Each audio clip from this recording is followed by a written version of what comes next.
I'm born into the salmon troll fishery, and I absolutely love it. My mother had been fishing with my father. She was 8 months pregnant with me and got off the boat, and 2 weeks later I was born in 1949. 5 months later, they took me back on the boat, and I've literally been trolling salmon every year since then.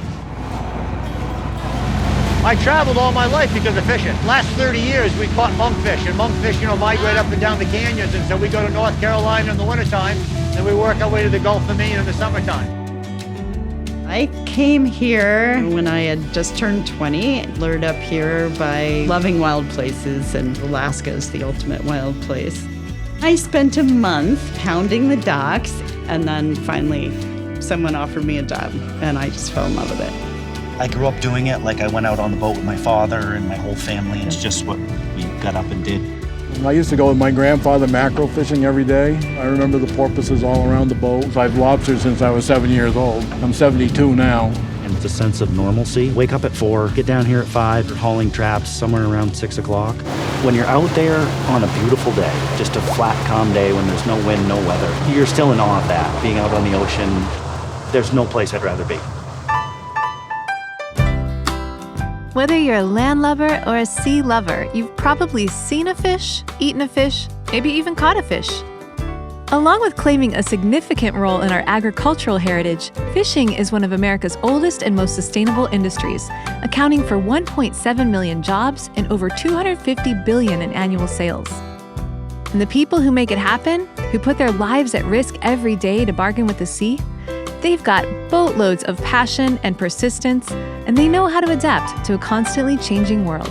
I taught 10 years of vocational school in Brunswick, teaching marine trades to a lot of students down near Portland. Quite a few of them are fishermen now. So you taught them well? I don't know if I taught them well, but they're in business.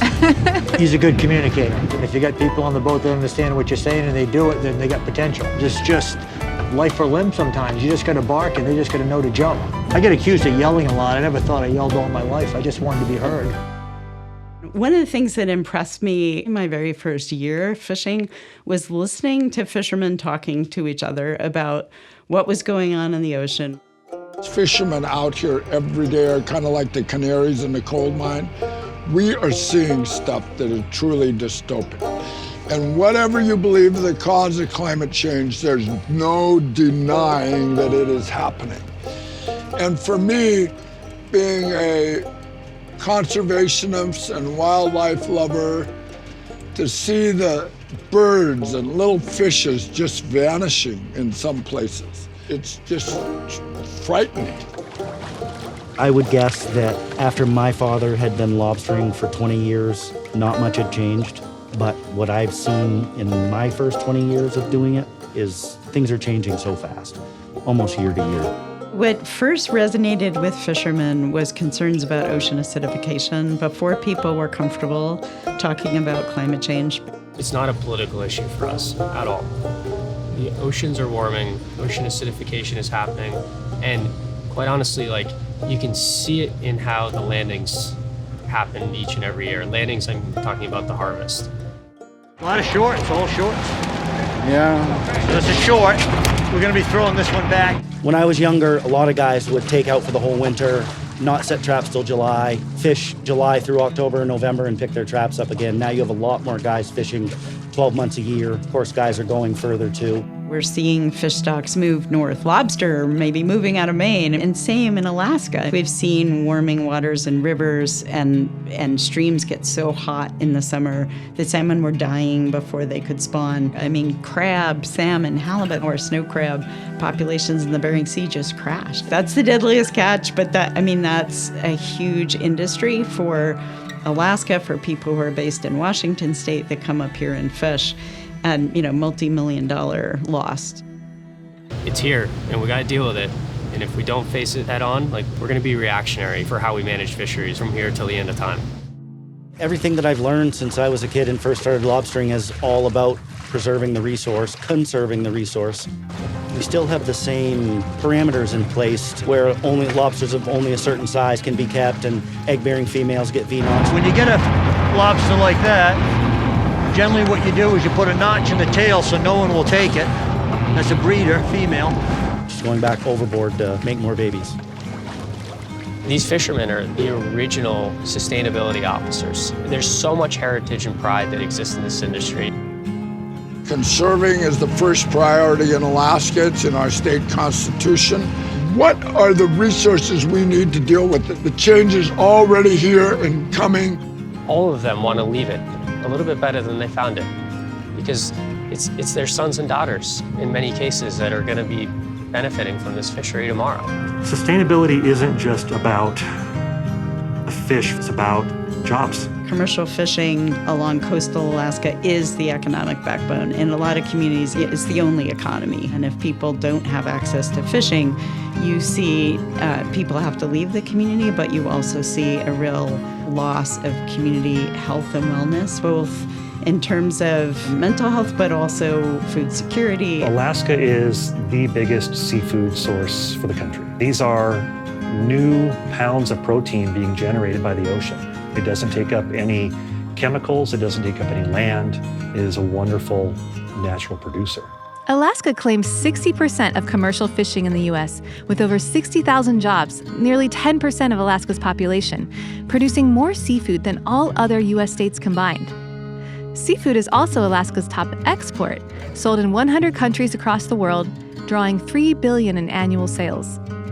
And in the island town of Sitka, the heartbeat of the industry is the Seafood Producers Cooperative. SPC has been here for 77 years. It's the largest and oldest fishing co-op in the country, owned 100% by fishermen. So we have about 450 members. We buy, process, and sell all their fish, and all of the profit goes back to the fishermen. In a world of consolidation of big corporate interests, it's one of the few places where the fishermen still run the show. Over in Tenants Harbor, Maine, a new co-op is emerging, with energy efficiency at the forefront, installing solar panels and exploring the use of biofuel to power their boats. We formed this co-op in 2016, and Luke's Lobster was the first lobster buyer that we had. Luke actually helped us with the formation of the co-op. When we all joined together and we can combine the lobsters that we catch or the bait that we're going to buy, we have greater power.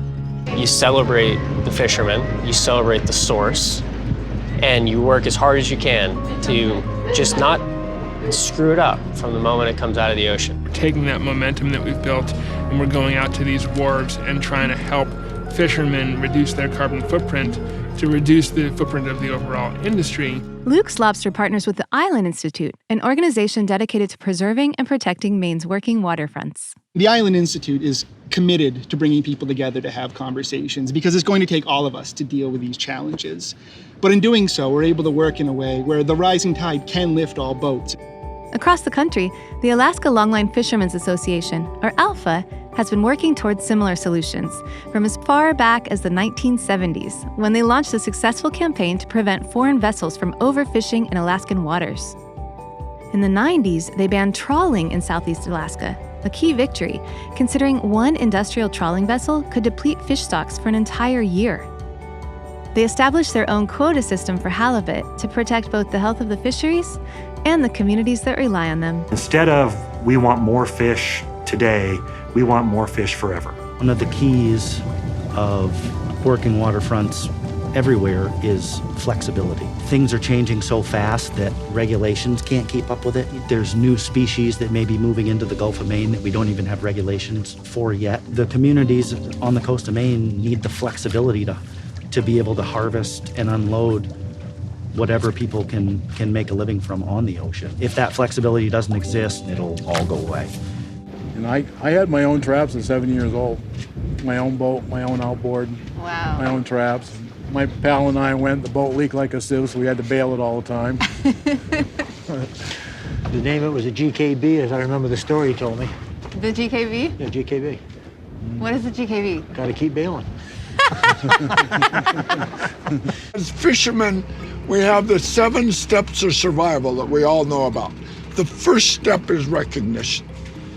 Some of us have recognized the changes. The second step is inventory. What are the resources we need to deal with this problem? In search of those resources, ALFA applied for the U.S. Department of Energy's Energy Transitions Initiative Partnership Project, or ETIP for short. The application was open to communities, and my thinking was that ALFA is a community of fishermen, so we were the only non-government, non-municipality that was awarded. We've had this team now of top national scientists and engineers to help us identify what the gains would be from different boats making that conversion and what the best technology is to do that job. So first step was understanding fuel use.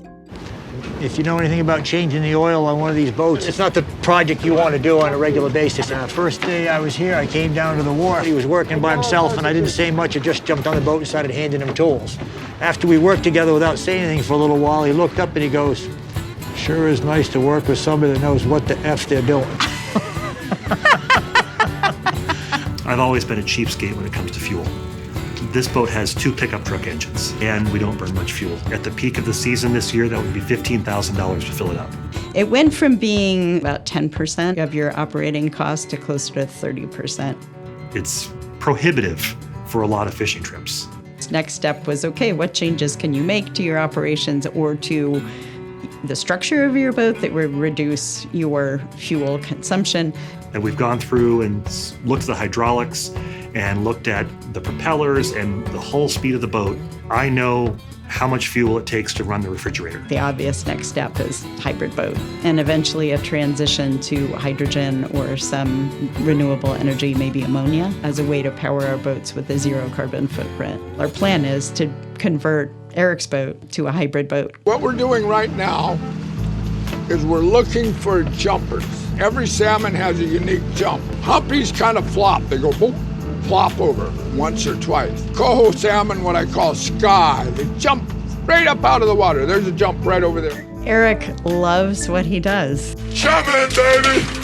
Every time he catches a fish, he's excited about it. What I love most about what I get to do is the absolute freedom and challenge of figuring out every day how to adjust to the realities of the weather, the fish, the dynamics of fishing around other boats. He has such a deep appreciation for being able to be part of this way of life and a deep commitment to taking care of the ocean.